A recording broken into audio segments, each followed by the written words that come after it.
আসসালামু আলাইকুম, কেমন আছেন সবাই? আজকে সকাল সকাল চলে আসলাম একটা কেক বানানোর জন্য। যেহেতু আমাদের বাসায় এখনও ছোটো মেহমানটা আছে, ওর জন্য একটা চকলেট কেক বানাবো। ইব্রাহিম, তানজিল, সৈকত ওরা সবাই চকলেট কেকটা অনেক বেশি পছন্দ করে। আসলে বাচ্চারাই পছন্দ করে চকলেট কেকটা। 4 ডিমে ময়দা যেহেতু 1 কাপ দেই, চিনিও 1 কাপ দিব। আর চিনিটা আমি সবসময় ব্লেন্ডার করে নিতেই বেশি পছন্দ করি, কারণ চিনি একটু মোটা থাকলে আমার কাছে কেমন যেন হয়। কেকের উপরে কি ভেজা ভেজা ভাব হয় না কি হয় বুঝি না আসলে আমি ঠিক সেইভাবে, যদি আমি অতটা প্রফেশনাল না। সকালে ইব্রাহিমের স্কুলের সময় হয়ে গেছে, ইব্রাহিম তো স্কুলে চলে গেলে তানজিল একা হয়ে যাবে। ঘুম থেকে উঠছে তানজিল, পুরা বিছানায় এলোমেলো। আগের দিনের পায়েস খাইতেছে, পায়েসটা সে খুবই ভালো খায়।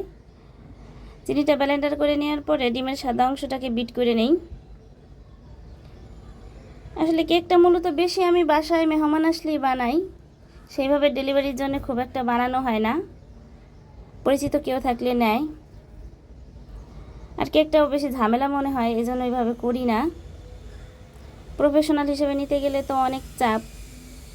কেকের থেকে বেশি কষ্ট লাগে যখন সব কিছু ধুইতে যাই। দেখেন কোকো পাউডারটা আমি নামাই নেই, শর্ট হওয়ার কত যন্ত্রণা দেখছেন। সব কিছু নামাইতে গেলে একটা চেয়ার লাগে। কোকো পাউডার কই রাখছি তাকের উপরে। তবে আফসোস নাই, 6 ফুট লোকটা তো আমার কথা শুনে। বর্তমানে এই কথাটা কিন্তু অনেক বেশি ভাইরাল। যাক, ফর্মটা আমার অনেকটাই হয়ে গেছে। একটু ভালো করে বিট করলেই ফর্মটা হয়ে যায় অনেক সুন্দরভাবেই। আর চিনিটা অল্প অল্প করে অ্যাড করি, একসাথে অ্যাড করতে গেলে অনেক সময় ফর্মটা ছেড়ে দেয়, এজন্য একসাথে না করাই ভালো। একটু অল্প অল্প করে সময় নিয়ে করলেই বেশি ভালো হয়। আমার কাছে চকলেট কেকের থেকে orange cake, red velvet, lemon এগুলো বেশি ভালো লাগে কেন যেন। চকলেট আর ভ্যানিলা একেবারেই কমন, সব জায়গায় পাওয়া যায়।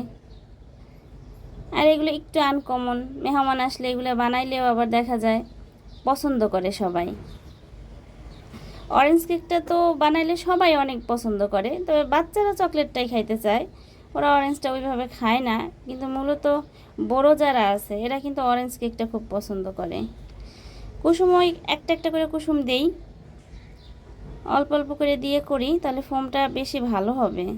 আসলে যে কোনো জিনিসই একবারে তাড়াহুড়া করতে গেলে ভালো হয় না, অল্প অল্প করে আস্তে আস্তে করলে ফোমটাও সুন্দর হয়। কেকের ব্যাপারটা এরকম, একদম তাড়াহুড়া করে কেকের কোনো কিছুই ভালো হয় না দেখছি আমি। কেকটা একটু সময় নিয়ে একটু সুন্দর করে করলে। তবে আজকে আমাদের কেকের ভাগ্যে ক্রিম আছে কিনা জানি না, সেই কাহিনীটা পরে বলি।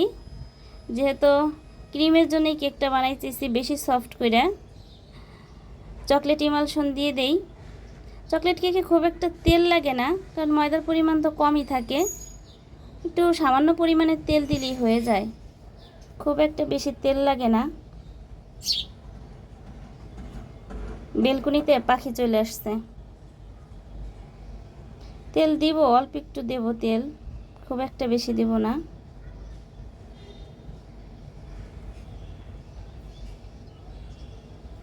সব কিছু ভালো করে মিক্সড করে দেই। Cornflour, baking powder, baking soda, cocoa powder সব একসাথে মিক্সড করে দেই।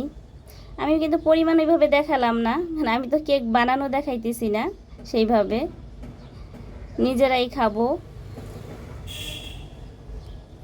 নিজেরা খাইতে গেলে তো কখনোই ভালো করে কেকের ডিজাইন করা হয় না, যেমন খুশি তেমন করে একেবারে ডিজাইন করে রাখা হয়। তারপরও বাসায় মেহমান আসলে একটু ভালো করে এই ডিজাইন করা হয়, যাতে একটু পছন্দ করে সবাই। তো ভালো করে মিক্সড করে ফেলাই, কারণ মিক্সডটা তো অবশ্যই জরুরি, খুব ভালো করে মিক্সড করতে হবে। আবার এটা তাড়াহুড়া করেও করা যাবে না, অনেক জোর হাতেও করা যাবে না, একেবারে অল্প অল্প আস্তে আস্তে করতে হবে, নরম হাতে। দেখেন ভিতর থেকে কিভাবে ফাফাগুলো বের হয়ে যায়। একটু কতক্ষণ ঝাঁকাই নিলেই হয়ে যায়। ওভেনটা গরমের জন্য রাখছি, 5-7 মিনিট রাখলেই হয়। অনেকে 10 মিনিট দেখায়, অত লাগে না, যদিও 5 মিনিটেই আমার কাছে মনে হয় যে ওভেন গরম হয়ে যায়, তারপরে ভিতরে দেওয়া যায়। তো আস্তে আস্তে পারফেক্ট হয়ে যাইতেছে, ভিতর থেকে আর এরকম বের হইতেছে না।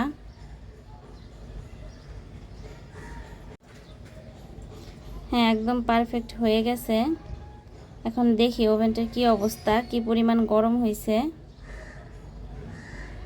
এই ফুলের টপটা কিন্তু অনেক বেশি ভালো লাগে আমার কাছে, আমাকে গিফট করছে সুমি আপা। ওনার পছন্দ অনেক সুন্দর। ওভেনটা গরম হয়ে গেছে একেবারে, একটু অফ করে নেই তারপরে দেই। আমার ওভেনের লাইটটা একটু সমস্যা হয়েছে, ঠিক করা হয় নাই। ওভেন আনছি তার 2-3 দিন পরে এই অবস্থা করছি, আর ঠিক করা হয় নাই। যদিও লাইট তো আর তেমন একটা সমস্যা না, শুধু একটু বাইরে থেকে দেখা যায় না এই আর কি।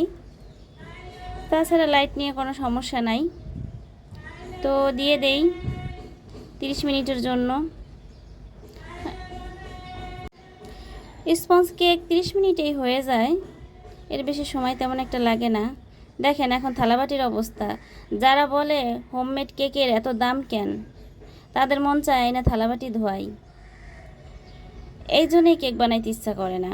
বানানোর পর এত পরিমাণ বাসায় নোংরা হয়, তখন আর ভালো লাগে না পরিষ্কার করতে। কেক ডিজাইন করার পরে শুধু দেখতেই ভালো লাগে। 30 মিনিট পরে কেকটা হয়ে গেছে। একদম কাঠি দিয়ে দেখি আবার একটু ফাটছেও। কেক মোটামুটি ফাটলে কিন্তু ভালো লাগে। একদম পারফেক্ট হয়ে গেছে। কেকটা সাথে সাথে উঠাবো না, যেহেতু গরম, একটু ঠান্ডা হোক তারপরে উঠাবো। একটু ঢাইকে রাখছিলাম, হালকা ঢাইকে রাখলে কেকটা অনেক নরম হয়। উপরের সাইডটা বেশি নরম হয় ঢাইকে রাখলে। কিন্তু ওভেনের ভিতরে রেখে দেওয়া যায় না, বা চুলায় বানাইলে ঢাইকে রেখে দেওয়া যায় না, কেমন যেন চিপসে যায়। উঠে কিছুক্ষণ পরে একটু ঢাইকে রাখলে ভালো হয়। এখন যেহেতু ঠান্ডা হয়েছে তাই নামালাম, যে ভাঙার আর সম্ভাবনা নাই।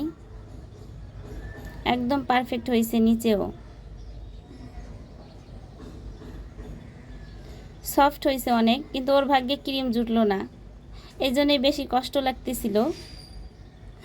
ক্রিম দিয়ে কেকটা খাবো ভাবলাম, এই জন্য সকাল সকাল বানাইলাম, যে বিকালে ক্রিম দেবো, সারা রাত ফ্রিজে রাখবো, তারপরে সকালে খাবো। কিন্তু তার করতে পারলাম না। তানজিলে ডাক দেই, ওকে কেকটা দেখাই। তানজিল তো খুবই খুশি কেক দেখা। ওরা বলতেছিলাম তুমি সাইডে থেকে একটু খাবা, ও বলতেছে না, একবারে ক্রিম দাও তারপরেই খাবো। ও ধরে দেখতেছিল কেকটা কত নরম হয়েছে। তারপর সাইডে থেকে একটু টেস্ট করাই ওকে, একেবারে অল্প একটু। যদি আগে থেকে জানতাম এই কেকের ভাগ্যে ক্রিম নাই, তাহলে এখনই কাইটে ফেলাইতাম। হ্যাঁ, তানজিল বলতেছিল মজা হয়েছে। একটু মাংস ম্যারিনেট করে রাখছি, বিকেলে নুডলস করব। আসলে কেকের ভাগ্যে ক্রিম নাই এই কারণেই বললাম। তানজিলের কালকে যাওয়ার কথা ছিল, হঠাৎ করে খালা চলে আসছে ওকে আজকেই নেওয়ার জন্যে, এই কারণে আর কিছু করার নাই। বিকালে চলে আসছে, কেকে আর ক্রিম দিতে পারলাম না। এখন আমাদের এটা পাউন্ড কেক হয়ে গেছে। এখনই তানজিলকে কাইটে দিলাম, কেন ও যদি চলে যায় পরে কেক তো আমরা খাইতে পারবো না, ক্রিম দিয়ে আর ভালো লাগবে না। এই যে পুরো কেকটাই কাইটে ফেলাইছি। তানজিলের একটু মন খারাপ ছিল, আজকের দিনটা থাকতে পারলে ওর কাছে বেশি ভালো লাগতো। তো ওরা চলে গেছে, ওরা চলে যাওয়ার পরে আমরা ভাবলাম নুডলস আর করবো না, আমরা এখন এই কেকটা দিয়েই বিকেলের নাস্তা করব আর চা বানাবো। দুধ চা দিয়ে কেক দিয়ে বিকেলের নাস্তা করব। তাহলে মাংসটা উঠাই রাখলাম, নুডলস আর করবো না যেহেতু নাই। আল্লাহ হাফেজ, ভালো থাকবেন।